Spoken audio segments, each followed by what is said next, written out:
Rizal Apriansyah, seorang sopir angkot jurusan Pelaju Ampera yang diduga dianiaya seorang preman di Pasar 16 Ilir, melapor ke SPKT Polrestabes Palembang.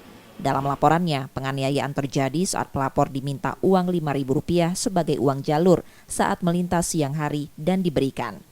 Saat melintas pada sore hari, pelapor kembali dimintai uang jalur dan diberi Rp2.000. Terlapor marah dan menganiaya pelapor hingga mengalami luka memar di kepala. Yang dekat pos polisinya kan. Pos lantas. Samping jembatan LRT kan. Nah, yang tadi kita tadi tidak kasih. Kasih sudah siang kasih. Terus siang sore minta lagi ya boleh enggak tahu apa lah. sempat ribut. Tidak beda kasih langsung ini duit apa ini. Kurang juga ini. Ini goconya. Langsung dipukul. Ya. Laporan kini dalam penanganan Polrestabes Palembang.